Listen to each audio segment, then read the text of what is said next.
इस वीडियो में हम लोग इनडेफिनेट इंटीग्रल का जो पार्ट 4 है ना, जो कि इसमें हम लोग पढ़ेंगे बाय पार्ट्स। ये one of the most important topic है इनडेफिनेट इंटीग्रेशन का। इससे बहुत क्वेश्चन पूछा जाता है, सीबीएसई बोर्ड हो, स्टेट बोर्ड हो, कोई भी बोर्ड हो, उसमें इससे क्वेश्चन रहता ही रहता है। और बहुत सारे इंजीनियरिंग एग्जाम में भी इसी से क्वेश्चन रहता है। तो ये अगर हम लोग सीख जाते हैं तो बहुत सारा क्वेश्चन जो कि दूसरे मेथड से भी सॉल्व हो सकता है, उसको इस मेथड से कुछ ज्यादा इजिली हम लोग सॉल्व कर सकते हैं। ठीक है, तो देखते हैं ये बाय पार्ट्स चीज क्या है और ये फॉर्मूला काम कैसे करता है। तो सबसे पहले हम लोग जब डिफरेंशिएशन पढ़े थे तो उसमें m इंटू एन फॉर्म पढ़े थे। ठीक है, जैसे डी ऑफ यहाँ पे क्या होता था m इंटू एन, और यहाँ क्या था dx। इसका मतलब था पहले m का हम लोग डिफरेंशिएशन करते थे, n को छोड़ देते थे, प्लस m को छोड़ देते थे और n का डिफरेंशिएशन कर देते थे। तो ये डिफरेंशिएशन था, ठीक ना। इसको बहुत लोग u इंटू वी फॉर्म भी बोलता है। तो उसी का इंटीग्रेशन को हम लोग बाय पार्ट्स करते हैं। ठीक, जो डिफरेंशिएशन में ये चीज था उसको हम लोग इंटीग्रेशन में बाय पार्ट्स बोलते हैं। तो ये फॉर्मूला काम कैसे करता है, तो देखते हैं ये फॉर्मूला काम कैसे करता है। उसके पहले हम लोग को एक चीज पढ़ना है, आइलेट। ठीक है, ये आइलेट क्या है इसके बारे में पहले भी बताए थे। आई का मतलब है इनवर्स, एल का मतलब है लॉग, ए हो गया अलजेब्रिक, टी का मतलब हो गया ट्रिग्नोमेट्रिक, ई का मतलब है एक्सपोनेंशियल। ठीक है, तो inverse, log, algebraic, trigonometric and exponential. इसका मतलब ये है ना कि जो तुमको सबसे पहले दिख गया, ठीक है, मतलब ये इंटीग्रेशन काम कैसे करता है। तो यहाँ पे अगर इंटीग्रेशन में मेरा दो टर्म है, m है और n है, और यहाँ पे क्या है dx। हम लोग मान लेते हैं कि m और ये n दोनों क्या है, फंक्शन ऑफ x है।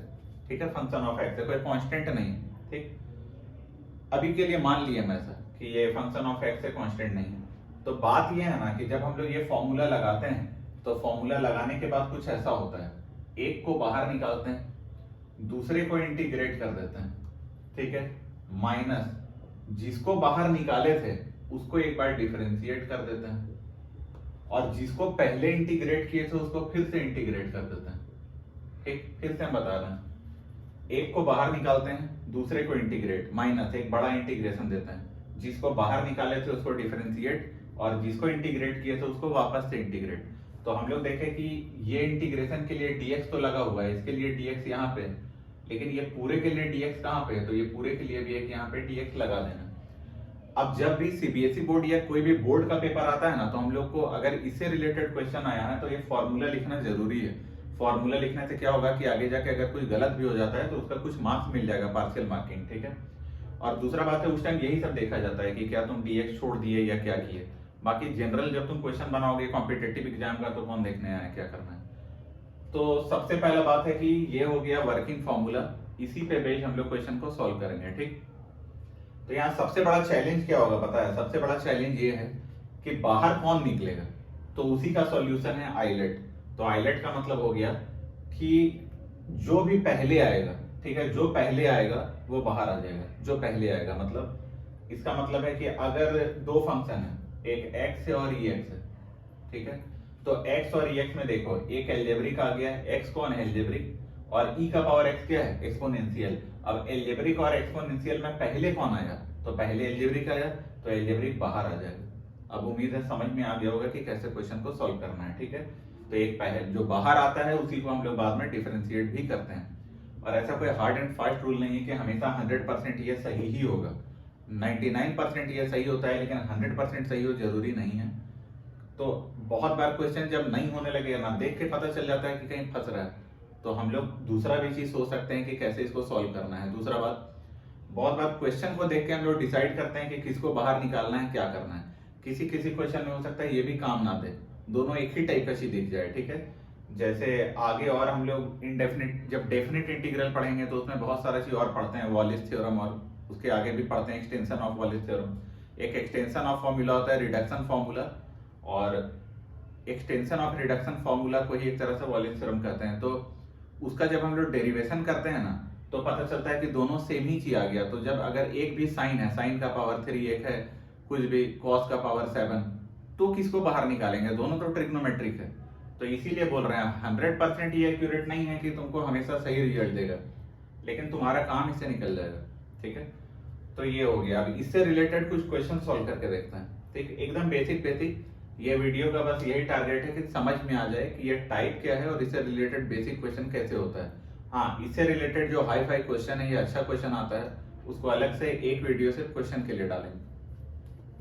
तो अब इस पे क्वेश्चन करते हैं, ठीक।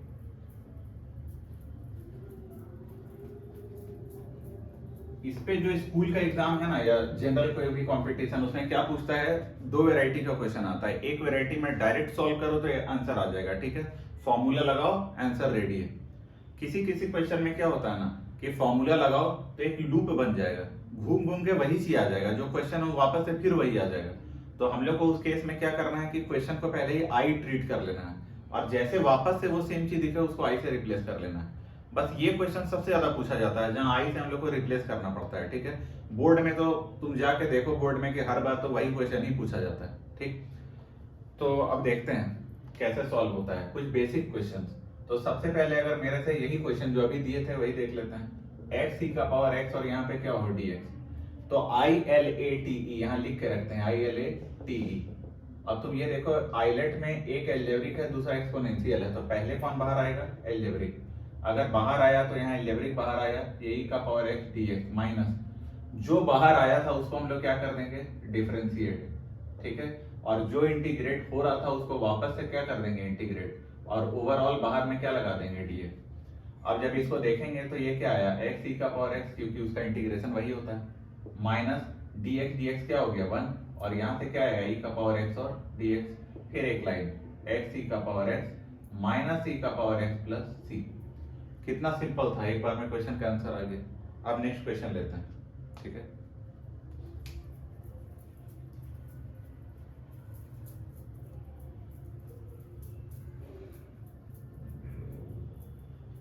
अब अगर हम लोग ऐसा क्वेश्चन लिए, क्वेश्चन नंबर सेकंड, ठीक है, tan इनवर्स x और ये dx। तो हम लोग देखें कि अरे tan इनवर्स x है, यहाँ तो दो फंक्शन होता है, यहाँ तो सिर्फ एक फंक्शन है।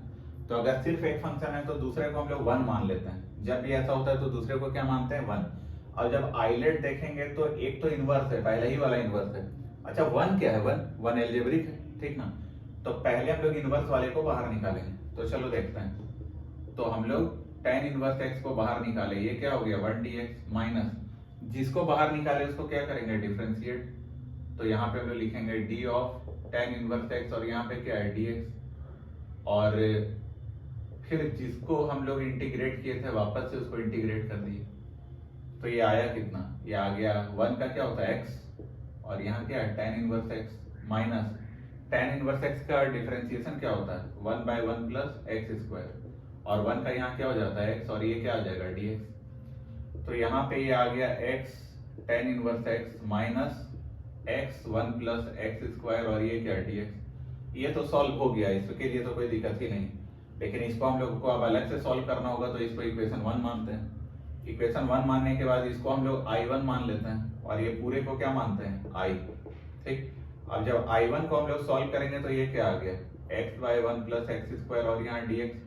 इसको तो बाय सब्स्टिट्यूशन से आराम से सॉल्व कर सकते हैं, तो नीचे वाले को क्या मान लेंगे, t। तो हम लोग लिखेंगे let 1 plus x square equal to t, differentiate किए तो क्या आ गया 2x equal to dt upon dx, ठीक है। अब यहाँ पे अगर इसको रिप्लेस करोगे तो ये क्या आ जाएगा, x, नीचे क्या आ जाएगा t, और ये क्या आ जाएगा dt अपॉन 2x। इससे ये कट गया, 1/2 बाहर आ गया, और 1/t का क्या होता है, ln t प्लस c।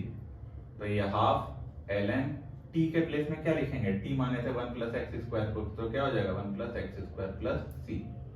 अब लास्ट में इक्वेशन 1 से इसको क्या कर देंगे, रिप्लेस। तो फाइनली जो i आया मेरा वो क्या आया, x tan inverse x minus, और इसका वैल्यू कितना आया यहाँ से, half ln 1 plus x square plus c। अब बात ये है कि बस प्रॉपर्टी बचा ln वलन का। हो सकता है ये हाफ को यहाँ रूट ले जाएगा, रूट ले लेगा, माइनस करके फिर ऊपर कर लेगा, तो ये तो मैनिपुलेशन बचा, जैसा ऑप्शन रहेगा वैसा काम हम लोग करेंगे। लेकिन अब मेरा टारगेट है बस सिखाना कि कैसे करते हैं वो जानना। तो हो सकता है पता चल गया होगा आपको कि कैसे होता है। और कोई क्वेश्चन लेते हैं।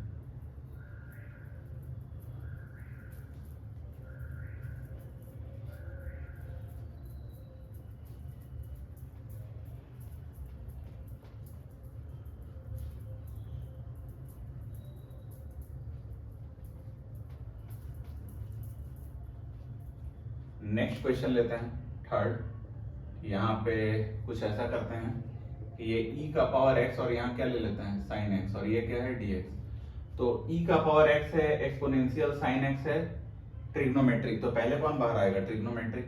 तो इसको हम लोग i मान लेते हैं, और बाहर कौन आएगा? ट्रिग्नोमेट्रिक। तो चलो ठीक है, sin x को किए बाहर e का पावर x और यहाँ क्या dx, माइनस जिसको बाहर किए थे उसको डिफरेंशिएट कर देंगे, ठीक है, और जिसको इंटीग्रेट करना था उसको फिर से इंटीग्रेट किया, और बाहर में क्या है? dx। फर्दर इसको सॉल्व किए तो ये आया e का पावर x और यहाँ क्या आ गया? sin x, minus sin x का क्या हो जाता है? cos x, और ये क्या हो जाता है? ex का फिर से क्या आ जाएगा? ex, और यहाँ क्या है? dx। हाँ, इसी क्वेश्चन के बारे में बात कर रहे थे कि अगर ये पूरे को पहले अगर हम लोग i मान लिए तो वापस से घूम के ये फिर i आ जाएगा, देखना। तो ये तो सॉल्व हो गया, ठीक है। ये कितना आया? e का पावर x और यहाँ क्या आया?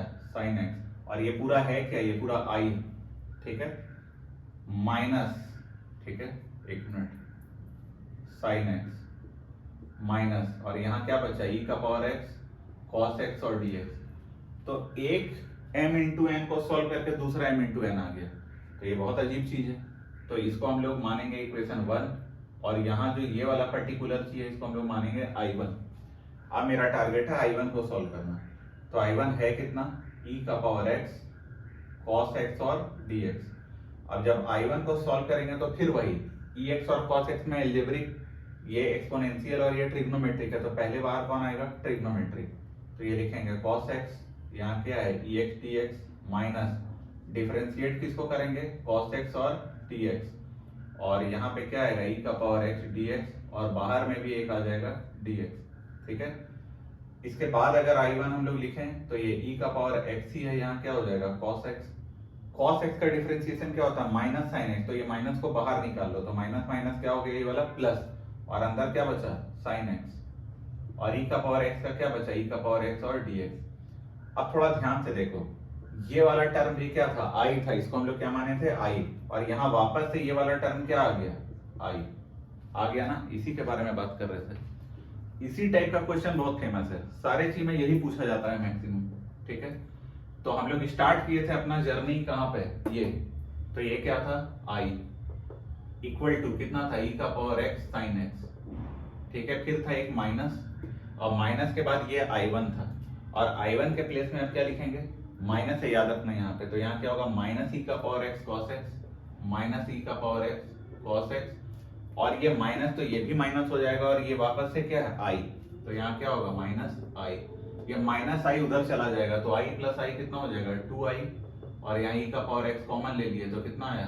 sin x minus cos x, और फाइनली जो i है सॉल्यूशन वो क्या आएगा?